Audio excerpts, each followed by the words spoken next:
Hello my dear friend, welcome to my YouTube channel Lux vision.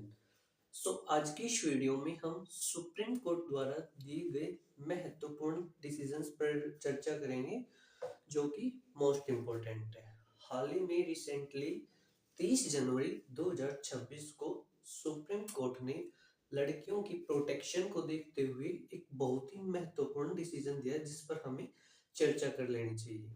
Clear करते हैं my dear friend अपने topic की start. क्या कहा है?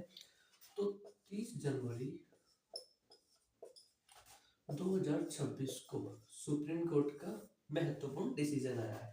ये पीआईएल लगाई गई थी, पब्लिक इंटीग्रेशन इंटरेस्ट लिटिगेशन। आज सुनवाई हुई थी इसके, तो मोस्ट इंपोर्टेंट डिसीजन है। इस डिसीजन में क्या कहा गया है? जो मेंस्ट्रुअल हाइजीन है,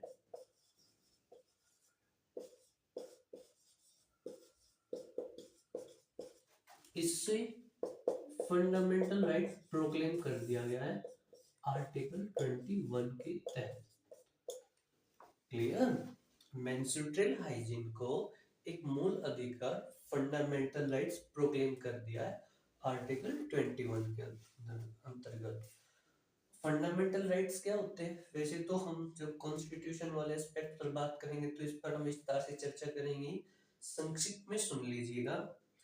फंडामेंटल राइट्स वे राइट्स होते हैं अगर कोई सिटीजन इनसे वंचित होता है तो वो प्रत्यक्ष रूप से जाकर सुप्रीम कोर्ट में अपील कर सकता है। क्लियर? तो ये एक प्रकार का क्या है? फंडामेंटल राइट है। अगर कोई लड़कियां इनसे वंचित रहती है तो वे सुप्रीम कोर्ट में भी अपील कर सकती है। क्यों? क्योंकि ये फंडामेंटल राइट्स है। तो क्या है ये? विस्तार से समझेंगे। मेंस्ट्रुअल हाइजीन को हिंदी में बोलते हैं मासिक धर्म स्वच्छता। ठीक है, थोड़ा सा डिटेल से समझते हैं। आपको पता होगा 9 इयर्स में जब लड़कियां 9 साल की होती है तो उनमें मेंस्ट्रुएशन साइकिल चलना स्टार्ट हो जाती है। क्लियर? आई मीन उनके सामने पीरियड्स। इस वजह से कई लड़कियां जाती स्कूल से अत्यधिक मात्रा में छुट्टियां लेती थी। स्कूल से क्या लेती थी वे? छुट्टी, अवकाश लेती थी। और कुछ लड़कियां तो ड्रॉप आउट ही हो लेती थी, पढ़ना ही छोड़ देती थी इसकी वजह से। क्लियर? और कुछ लड़के तो स्कूल में ही नहीं जाते थे, आई मीन एडमिशन ही नहीं लेते थे। एडमिशन लेते थे तो ड्रॉप आउट हो जाते थे। Clear my dear friends? इस प्रकार की प्रॉब्लम्स देखी गई थी रूरल एरियाज में। ठीक है, इससे क्या होता था? एक तो लड़कियों में साक्षरता दर कम होती थी, लिटरेसी रेट। लड़कियों का पढ़ा लिखा होना बहुत जरूरी है। इन समस्याओं के साथ इसलिए वे पढ़ भी नहीं पाती थी स्कूल में। ठीक है। तो इससे क्या होता था कि उन लड़कियों का आर्टिकल 21 से भी वंचित हो जाते थे। आर्टिकल 21A जो कि 2008 में लाया गया राइट टू एजुकेशन एक्ट के तहत। ये आर्टिकल ये बोलता है कि सभी लड़के लड़कियों को पढ़ने का अत्यधिक अधिकार है, उनको पढ़ना चाहिए। अगर कोई पढ़ने से वंचित रहता है तो इसका मतलब वो अपने आर्टिकल 21 से वंचित रहता है। इन सारी प्रॉब्लम्स को देखते हुए तो वे लड़कियां पढ़ नहीं पाती, तो इसलिए उनका आर्टिकल 21 उनसे छीन लिया गया। क्लियर? तो इसी प्रॉब्लम्स को मेनली इसी प्रॉब्लम को कंसीडर करते हुए सुप्रीम कोर्ट ने मेंस्ट्रुअल हाइजीन पर महत्वपूर्ण डिसीजन दिया है। उस डिसीजन के तहत क्या क्या क्या कहा है तो उस पर हम चर्चा करेंगे, उसके क्या क्या प्रोविजंस। तो आपको पता लग गया कि मेंस्ट्रुअल हाइजीन को क्यों फंडामेंटल राइट प्रोक्लेम किया, क्योंकि लड़कियों के साथ ये प्रॉब्लम थी जिस वजह से वे स्कूल में नहीं जाती। ठीक है।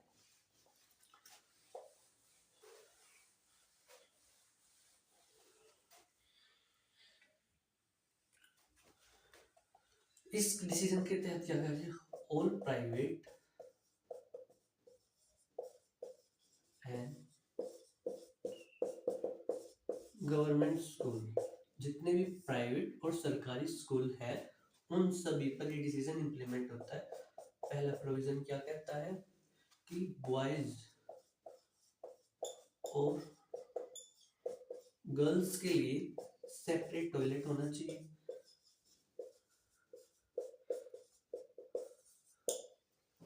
लड़के और लड़कियों के लिए अलग से शौचालय की व्यवस्था होनी चाहिए। आज भी कई ग्रामीण क्षेत्रों में जाकर देखा जाए तो लड़के और लड़कियों के लिए एक ही टॉयलेट है। अगर किसी विद्यालय या शिक्षण संस्थान में लड़कियों के लिए अलग से शौचालय की व्यवस्था नहीं है तो इसका मतलब हाँ, उस शिक्षण संस्थान में लड़कियों की तो कोई इज्जत ही नहीं है। उनका तो अपमानजनक, ये तो अपमानजनक बात है, ऑब्वियस है। तो सुप्रीम कोर्ट ने पहले ही डिसीजन में पहली लाइन में बोल दिया कि लड़के और लड़कियों के लिए अलग से क्या होना चाहिए, शौचालय की व्यवस्था होनी चाहिए। क्लियर। और दूसरी बात इन्होंने बोली कि लड़के और लड़कियों के लिए प्योर वाटर, स्वच्छ जल उनको मिलना चाहिए।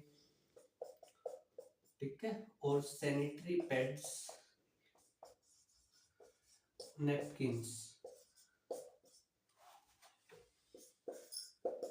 नैपकिन्स पैड्स लड़कियों को उपलब्ध कराई जानी चाहिए, वो भी फ्री में। जो नैपकिन और सैनिटरी जो नैपकिन पैड्स है, ये महिलाओं को लड़कियों को उपलब्ध कराई जानी चाहिए फ्री में, वो भी मुफ्त में। ठीक है माय डियर फ्रेंड्स। सभी सरकारी और प्राइवेट स्कूल, ध्यान से समझ लेना, सभी स्कूल है इसमें, ऐसा नहीं गवर्नमेंट स्कूल, इसमें प्राइवेट स्कूल भी इंक्लूड है। सभी लड़कियों को मुफ्त में नैपकिन पैड्स उपलब्ध कराना चाहिए। क्लियर। और सैनिटरी भी प्रोवाइड किया जाना चाहिए। ये थी इस डिसीजंस में बातें कही गई। Clear my dear friend. और तो और सुप्रीम कोर्ट ने ये भी कहा है, अगर कोई मतलब सभी स्कूलों को 3 महीने के अंदर ये सभी चीजें प्रोवाइड करा देनी चाहिए, हो जानी चाहिए। अगर कोई स्कूल इस प्रकार नहीं कर पाता है तो उसका लाइसेंस क्या कर दिया जाएगा, कैंसिल कर दिया जाएगा। ठीक है। और जो भी गवर्नमेंट स्कूल है वहां पर इस काम को कौन देखेगी, स्टेट गवर्नमेंट। स्टेट गवर्नमेंट का ये दायित्व होएगा। क्लियर। तो इस डिसीजंस में ये बातें बोली गई थी। इससे क्या होगा, अब इसके हम लाभ पर भी चर्चा कर लेते। बेसिकली ये बात बोली थी।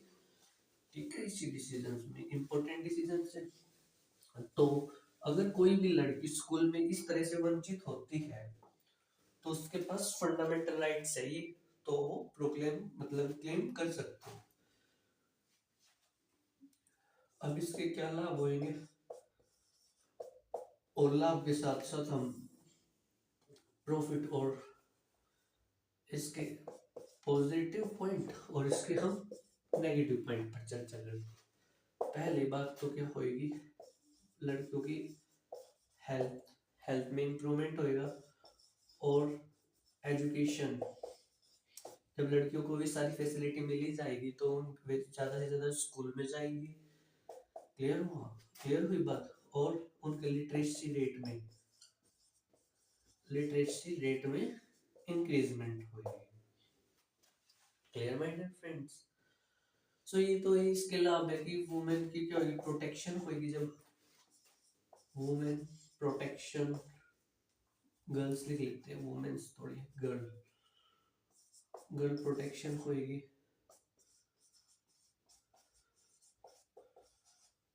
ठीक है।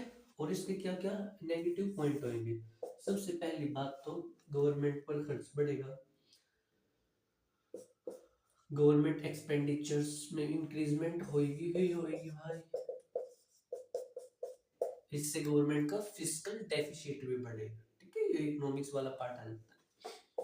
और इससे एनवायरमेंटल कंसर्न्स बहुत इंपॉर्टेंट है, एनवायरमेंट से संबंधित चुनौती है। कैसे, क्योंकि जो वेस्ट डिस्पोजल पार्ट होएगा तो पर्यावरण में अत्यधिक मात्रा में वो पोल्यूशन का कारण भी बन सकता है। क्लियर। जो भी ये सैनिटरी पैड्स वगैरह है, ये वेस्ट के रूप में जब इनको एक्सक्रीट किया जाएगा तो ये हमारे एनवायरनमेंट के लिए भी एक प्रॉब्लम क्रिएट कर सकती है। Clear my dear friend. और तो और प्राइवेट स्कूल क्या करेंगे, बच्चों की फीस बढ़ा देंगे। प्राइवेट स्कूल क्या करेंगे, बच्चों की फीस बढ़ा देंगे, जिससे मिडिल क्लास फैमिली पर दबाव आएगा। क्योंकि प्राइवेट स्कूल अपने जेब से तो पैसा भरेंगे नहीं भाई, सीधी सी बात है। प्राइवेट कोई भी निजी संस्थान का मतलब क्या होता है, लाभ के उद्देश्य से कार्य करते हैं। अब जब सभी प्राइवेट स्कूलों को भी ये सारी चीजें प्रोवाइड करनी पड़ेगी, लाइक सैनिटरी पैड्स, नैपकिन मुफ्त में, वो भी तो प्राइवेट स्कूल अपने जेब से थोड़े देगा पैसे, बच्चों की फीस से ही काटेगा। क्लियर? सो इस इंपोर्टेंट डिसीजंस में ये बातें करनी है। Clear my dear friend? मिलते हैं my dear friend next video में।